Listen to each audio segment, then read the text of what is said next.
Bienvenue à toi dans cette nouvelle vidéo. Aujourd'hui, nous allons traiter ici la démonstration racine de 2 irrationnelle. Autrement dit, racine de 2 appartient à R-Q. Démonstration qu'on étudie en classe de seconde, mais c'est vrai que c'est pas forcément évident pour un élève de seconde de comprendre ceci quand il rentre au lycée, tu vois. Donc moi ici, j'ai préféré ici éclairer les choses avec toi si tu n'as pas compris cette fameuse démonstration. Ici, on va faire appel à quoi? On va faire appel au raisonnement par l'absurde et au raisonnement par contraposé. Donc si tu n'as pas compris tout ceci, et ben reste avec moi, c'est parti par te présenter le raisonnement par l'absurde. En fait, ici, tu souhaites démontrer quoi? Tu souhaites démontrer une certaine proposition, une certaine assertion. Une assertion en mathématiques, tu verras ça ici dans le supérieur, mais c'est super simple à comprendre, c'est quoi? C'est une phrase mathématique qui peut être soit vraie, soit fausse. Elle peut pas être les deux. Tu vois, ici, il y a après le principe du tiers exclu derrière, mais ici, une assertion, tu retiens que c'est une phrase mathématique qui est soit vraie ou soit fausse. Ici, ta phrase, c'est quoi? C'est racine de 2 est irrationnelle, tu vois. Et tu souhaites ici démontrer cette phrase-là que j'ai notée P, tu vois. Et en fait, le raisonnement par l'absurde, ça va consister à supposer que la négation de P, c'est-à-dire que non P est vrai. C'est-à-dire en fait que le contraire de P est vrai. Par exemple, tu souhaites démontrer que P au carré est pair, j'ai n'importe quoi. Eh bien, en fait, tu vas supposer que P au carré est impair, parce que être impair, c'est le contraire d'être pair, tu vois. Et en fait, ici, en supposant que non P soit vrai, tu vas aboutir à une contradiction. Quelque chose ici qui n'est pas possible, tu vois. C'est complètement contradictoire. Donc en fait, tu vas pouvoir conclure que non P est faux parce qu'on part du principe que non P est vrai. On obtient à la fin quelque chose de faux. Un truc ici qu'on suppose vrai au départ, ça peut pas être faux ensuite, tu vois. On peut pas être une chose et son contraire, c'est pas possible. Donc par conclusion, si non P est faux, tu pourras en déduire que P est vrai. Donc ici, on va traiter ceci, et bien évidemment ici avec le fameux cas racine de 2 irrationnelle. Ensuite, je te présente le raisonnement par contraposé. Ça va se faire de cette façon ici. Regarde, tu considères deux phrases mathématiques, P et Q.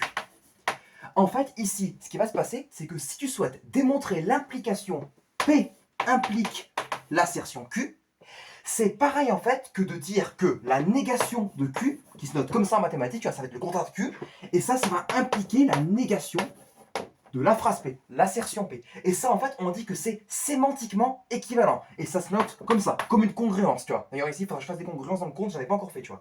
J'ai pas beaucoup fait l'arithmétique, mais c'est prévu ici sur les prochaines vidéos d'ailleurs. Hein. Donc ça ici, c'est ce qu'on appelle le raisonnement par contraposé. Je répète, c'est si tu as en fait deux propositions mathématiques P et Q, deux assertions. Si tu veux démontrer que P implique Q, ça revient ici exactement au même que de démontrer que non Q implique non P. Maintenant, on s'attaque ici à la démonstration sur le fait que racine de 2 soit irrationnelle. Ceci, racine de 2 est irrationnelle. Donc racine de 2 appartient à R-Q, tu vois. Ici, par l'absurde, on va supposer quoi? Eh ben, on va supposer la négation de ça. Et la négation de ça, c'est quoi? Bah, c'est racine de 2 est rationnelle, tu vois, c'est la négation. Si racine de 2 est irrationnelle, cette négation, c'est quoi? Bah, si racine de 2 est rationnelle, tu vois, ça va être le contraire. Donc, en fait, on suppose par l'absurde que la phrase racine carrée de 2 rationnelle, c'est-à-dire appartient à Q, est vraie. Qu'est-ce que ça va induire? Bah, si racine de 2 ici, ça appartient à Q, bah, ça induit que racine de 2, il est en mode P sur Q, c'est égal à P sur Q, avec P un antirelatif et Q un antirelatif, qui peut se noter également PQ comme ça avec un couple appartenant à Z carré. Ça, c'est une notation après que tu vois dans le supérieur. Ça, c'est parce que, pourquoi? Parce que racine de 2 est rationnelle, donc du coup, ça peut être comme sous la forme d'un ratio, donc sous la forme d'une fraction, tu vois. Et en fait, ici, on va prendre la forme irréductible fractionnaire pour racine de 2. Pourquoi je dis ça? Parce que tu sois au collège ou que tu sois au lycée, tes profs, ils te disent toujours de laisser la forme irréductible de ta fraction. Tu laisses pas 2/6, tu laisses un tiers. Mais si c'est irréductible, qu'est-ce que ça veut dire? Si c'est irréductible, ça veut dire que le numérateur et le dénominateur de ta fraction, ils sont premiers entre eux, tu vois. Parce que du coup, tu peux plus simplifier, il n'y a plus de diviseur commun. C'est pour ça ici que tu es au maximum de simplification et que tu dois laisser ici un tiers et pas 2/6, tu vois. Donc ici, ça veut dire que P et Q sont premiers entre eux. On va dire que P et Q sont premiers entre eux pour laisser la forme irréductible fractionnaire pour racine de 2. Donc P et Q sont premiers entre eux. Qui peut se noter également comme ça, le PGCD de P et Q, c'est égal à 1, tu vois. Donc ça, c'est la notation du PGCD, donc ça veut dire que PGCD de P et Q, ça fait 1. Et ça d'ailleurs, ici, ça sera la notation du PPCM, le plus petit commun multiple. Ici, donc tu as ça, racine de 2 égale P sur Q, et PGCD de P et Q, ça fait 1.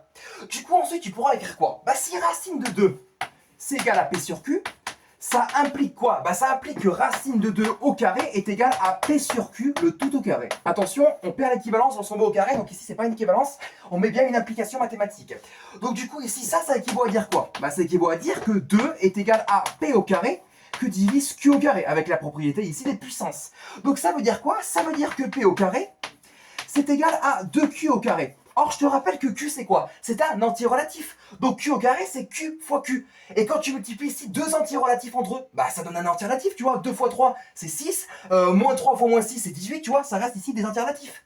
Donc ça veut dire que là, tu es en mode 2 fois en fait quelque chose qui est en fait un entier relatif. Donc ça veut dire quoi? Bah ça veut dire que c'est un multiple de 2, P carré. Donc ça veut dire que P carré, il est pair, tu vois.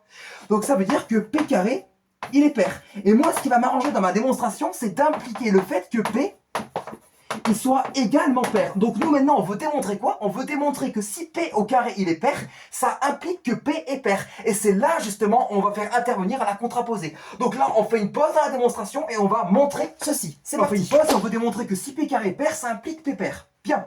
Donc ici pour démontrer ceci, on utilise la contraposée. Là en fait c'est comme si tu avais en fait, je dis n'importe quoi, R.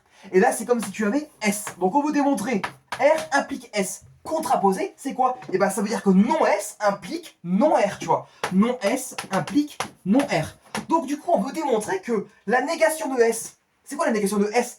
P pair. La négation, P impair, tu vois, le contraire. Donc on veut démontrer que P impair implique que la négation de R. Donc P carré pair, négation P carré impair, tu vois. Sauf que ça, c'est beaucoup plus simple de démontrer que si P est impair et implique P carré impair. Pourquoi c'est beaucoup plus simple? P est impair, regarde bien, P est impair, ça veut dire quoi? Dis-moi que tu le sais.